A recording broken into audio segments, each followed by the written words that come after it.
Здравейте хора, ден пети. Тема говорене пред камера. Днеска ще лафим за любимо хоби. Да почвам. Безспорно любимото хоби трябва да е ларпа, човек. А който не знае какво е ларп, basically възрастни се правят на рицар и се бият с мечове.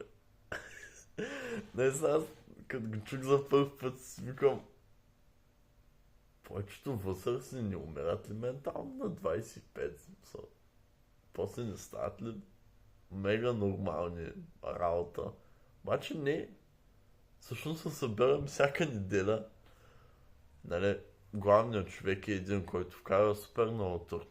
И просто в момента нямам физическата възможност да допринасям толкова много, защото съм фокусиран на работа. Но след това аз съм сигурен, че ще бъда много голяма част от това общество. Но нали той има много оборудване, на него също му помагат. Но той е главният, който задвижва и развива тази култура. Хора, правим са на рицари от 15 век или по-рано. И се събираме в Южен парк да се бием 15 души. Нали, чувал съм на абсурдните неща, които съм чувал за ларпа е цяла седмица или две в гората на лагер, за да се развива история.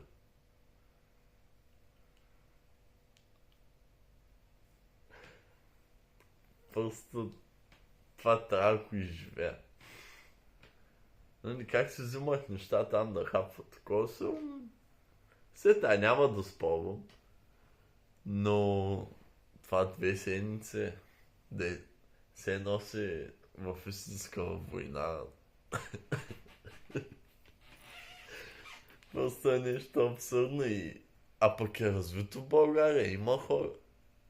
Може би не е толкова развито, но наистина има хора. Някои го практикуват повече време, отколкото аз съм жив, хора. Това безспорно трябва да е най-близкото нещо до хоби. Макар че ходя когато мога, те се събират за поне 4-5 часа, аз обаче отивам за половин час, 1 час. Колкото мога, това е някакъв максимум. Все едно да отида да кажа здрасти, да ме пърснат от бой и да се тръгна. Но отидох. Там официално съм и от клуба, което е много яко. Какво друго за това? Какво искате повече? Ни са били с меч, бе, хора, ни сме рицари. Сега ще покажа. То няма какво повече да говоря, но изречение си. Ще покажа нещо.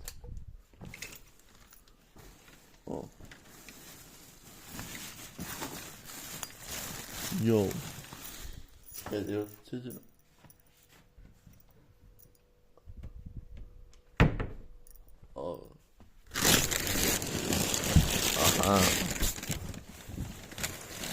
Сега ще ви покажа самоделката персийски меч. Много фенси.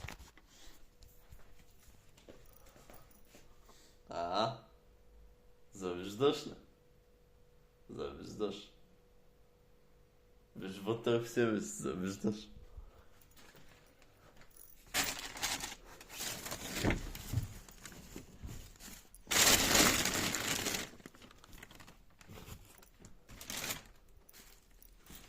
Първо се разявам тепс с меча, после се разявам майната.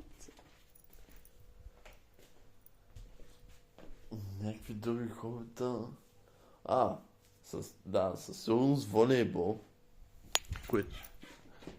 Волейбол. Всякакъв такъв спорт. Викнеш ма да изляза, идвам. Особено ако е някъде вечерта и съм свършил работата, хъсълвам,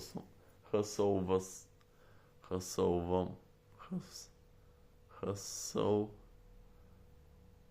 на хъсъл, не на. Вече като съм хъсълвал цял ден, имам някакво време, тренирал съм волейбол година и половина или две, не знам, 8-10 клас, нещо такова.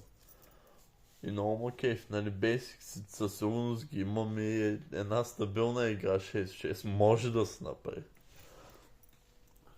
Няма да е две подавания макс и, нали, рунда да свърши, защото някой не може да подаде както трябва. Всичко пълен пакет може да направим. С дигания, разпределители, подаване, както трябва, бягане.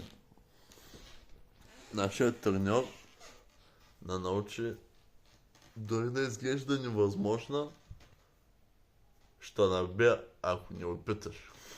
И ние се фърнем там по дървета, нали, той по-да е такъв дървен забрах, как се казва материала. Абе, дебелото дърво, не съм строител. И няколко анцука заминаха. Разбира се. Сини. Бах сини, не, това е по-меко. Ама трябва да се фърнеш. Види ли, че се фърнал? Окей. Значи наистина е физически невъзможно. Не затваряй съзнанието си. Трябва да опиташ. Нещо мотивиращо. Май, като не жеме някакъв запушен носа. Я ви